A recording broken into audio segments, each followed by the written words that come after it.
ដំបូងខ្ញុំបាទសូមជម្រាបសួរពុកម៉ែមីងមាបងប្អូនប្រុសស្រីទាំងអស់គ្នា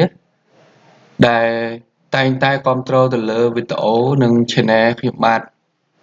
ទាំងអស់ថ្ងៃនេះខ្ញុំបាទនាំមកគាថាមួយដែលជាគាថាដែលបងប្អូនទាំងអស់គ្នារៀនដំបូង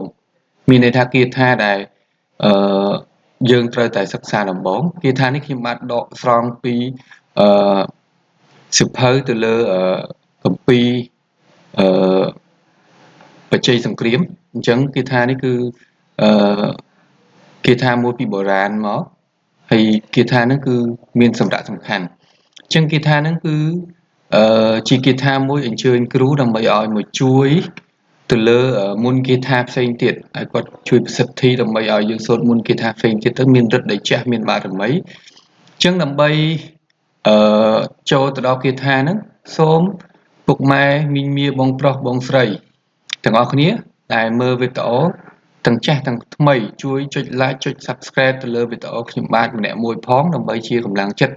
ឲ្យខ្ញុំបាទមានការរិះរោចទៅលើអឺ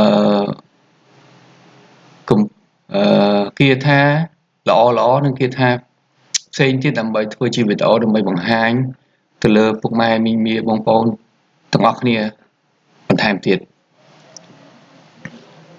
អញ្ចឹងគាថានេះគឺជាគាថាអញ្ជើញគ្រូអញ្ចឹងមុននឹងសូត្រដល់គាថាយើងត្រូវតែសូត្រនមោ3ចប់សិនអញ្ចឹងយើងសូត្រទាំងអស់គ្នានមោតស្សៈភគវតោអរហតោសម្មាសម្ពុទ្ធស្សៈនមោតស្សៈភគវតោអរហតោសម្មាសម្ពុទ្ធស្សៈនមោតស្សៈភគវតោអរហតោសម្មាសម្ពុទ្ធស្សៈ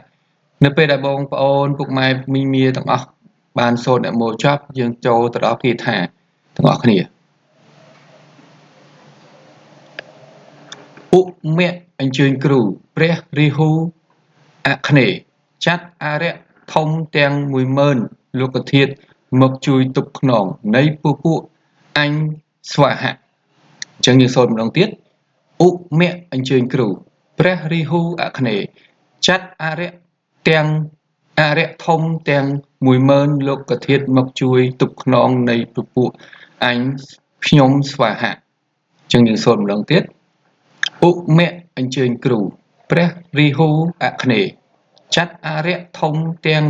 10000លោកធាតុមកជួយទប់ខ្នងនៃពពួកអញខ្ញុំស្វាហៈអញ្ចឹងនៅពេលដែលពុកម៉ែមីងមាបងប្អូនទាំងអស់គ្នាបានសូត្រគាថាអញ្ជើញគ្រូរួចអានឹងបានយើងចូលទៅដល់គាថាផ្សេងដើម្បីឲ្យគ្រូគាត់មើលស្ថិតនៅក្នុងមកជួយក្រងហើយជួយប្រសិទ្ធិទៅលើគាថាផ្សេងនៅពេលដែលពុកម៉ែមីងមាទាំងអស់សូត្ររួចពុកម៉ែមីងមានឹងមានអារម្មណ៍មួយថាព្រឺសវល់នឹងមានន័យថាគ្រូបានចូលហើយបានចូលនៅក្នុងតួអង្គឬក៏មកស្ថិតនៅក្នុងខ្លួនយើងហើយប៉ុន្តែបើសិនជាយើងសូត្រខ្សែសូត្រទៅអត់មានអ្វីប្លែកទេអានឹងមានន័យថាយើងខុសយើងសូត្រខុសឬក៏យើងប្រតិបត្តិអ្វីមួយខុសអញ្ចឹងយើងសូត្រទៅគ្រូអត់បានមកក្រងឬក៏មកជួយប្រសិទ្ធិគាថារបស់យើងទេអញ្ចឹងជាចុងក្រោយខ្ញុំបាទសូមអរគុណពុកម៉ែមីងមាបងប្អូនទាំងអស់គ្នាដែលតែងតែគាំទ្រទៅលើ Channel ឬក៏វីដេអូខ្ញុំបាទជាចុងក្រោយខ្ញុំសូមអរគុណសូមជម្រាបលា